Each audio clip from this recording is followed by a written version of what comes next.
It doesn't matter. I mean, you get close to me, and you're like, what's going on? What's that?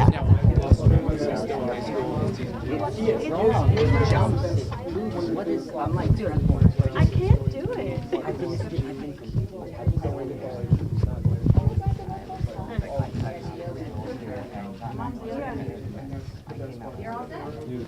I'm like, come on, Ready? What will we learn in season 2 beyond that? Like, will he have a girlfriend that will... Give me a girlfriend that used to do it every time. Are we all in frame? We got the sexy hair. I'll just do it. I'll just say it for you. All right, this is Chance TV, and I'm here with... Mary Hollis Inboden. I have a very short-term memory. I can't get it straight, but I know the face and I know the show. Let me ask you something. When you got cast for the show, what was the process? How did they say, we want her? Actually, I got called in to do a producer session where I was auditioning for a 45 to 50-year-old woman who was a neighbor to the O'Neills and who was, kind of like really insecure, and her name was Maureen. And they liked me so much in the producer session, they brought me back for a screen test and had taken out this son that I was supposed to have, who was Kenny's age. And by the time I booked the role, they had changed the role completely to Aunt Jody, somebody who matches a little bit more my age and I was my gonna energy. say, what are they going to do? CGI you, or make Right. it? Bring They just Spielberg? decided, I guess, in the show that they needed some kind of bridge between the kids and the adults in the show. So there's one of us in there who can kind of like run interference, between everybody, and it's Aunt Jody.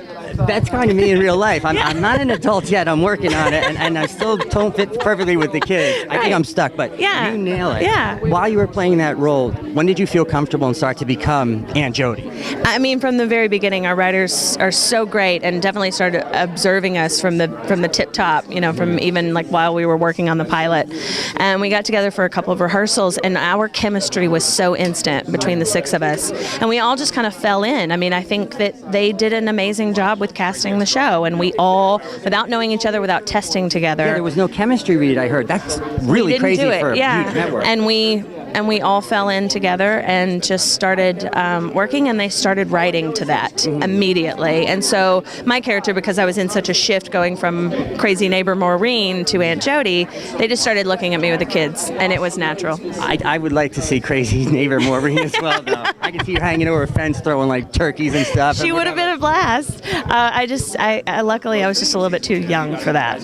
45. When you said 45, 50, I'm like, how did that work? Thank you. No, honestly, I mean, I'm standing right next to you. When did you get into acting? When you're young and you were like, hey, I want to do that. I want to be famous, or I want to put on shows and entertain. Yeah, I got into acting after one season of volleyball in Northeast Arkansas, where my mom said, maybe you belong in the performing arts. And so she drove me all over like the South. I'm from Arkansas, and got me into dance and singing and theater, and I did that, and I just knew that it was the thing that I wanted to try as a career. But I wouldn't necessarily all five of the family, with me excluded, Mary Hollis, are child actors. So even though I was acting, I wasn't professional, and I didn't really start my professional career until I moved to Chicago 10 years ago and did the improv scene there. And that's talent. Yeah, that's talent. Yeah, I'm really lucky to have had like the childhood that I had in Arkansas. I saw a whole different part of the world. I saw a whole different part of way people are raised and why their thinking is what it is. And now I get to be on The Real O'Neills, a show that's all about acceptance and love and openness. As it should be. Yes, and I'm where I'm supposed to be. Well, it's good to go from down home cooking to now you're in the center of Hollywood. Right. Is there a type of role that you would like to play outside of this? Because this is a perfect role for you, but is there something like a horror movie, or you're the sweetheart, but then you got a knife under the bed? You know what? I love Aunt Jody so much because she's so written for me, and it's totally within my wheelhouse. And this being my first big project, I'm really glad that I don't have to go to work and like make fake tears every day, or pretend to be a doctor and say words that I can't read. But I would like, as an actor, you want to stretch both ways, and I think I'd like to do 8 seasons of The Real O'Neills. Oh, God bless. Yeah, and then move on to maybe at that point I'll be able to play a doctor who can cut somebody open believably, but maybe not. Dr. House, but Mrs. House, whatever. So, Mrs. Dr. House. Mrs. Dr. House. There'll be trademark and lawsuits. Mrs. Dr. Casa. Mr. Dr. Casa. Well, I'm sure you're great at playing doctor. That's totally off color and inappropriate. But one of the things I was thinking about is when you're on the show and you're doing the thing, are you ever like, wow, I'm doing a real show. Like, this is major, I'm not in my garage with my friends. Of course, I'm pinching myself all the time. I mean, I not only do I get to, this is the dream came true, to get on a show and to get on a show that I like, That they write for you. That they as a write person. for me is really the dream come true. But I also get to go to work with the best, smartest, funniest people. I love this family. I love my co-stars.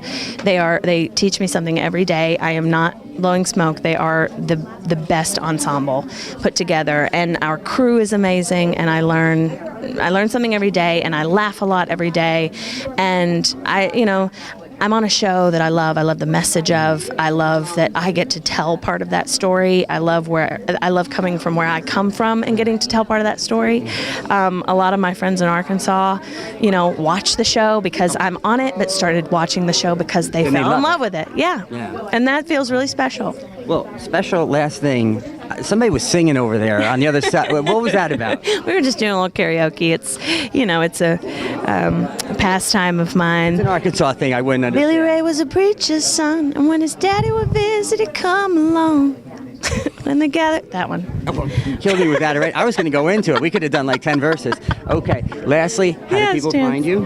Social media? Oh, Not your house. I'm at Mary Ho Ho Ho on Instagram. Clearly, I only got on a big show when I was 30 years old.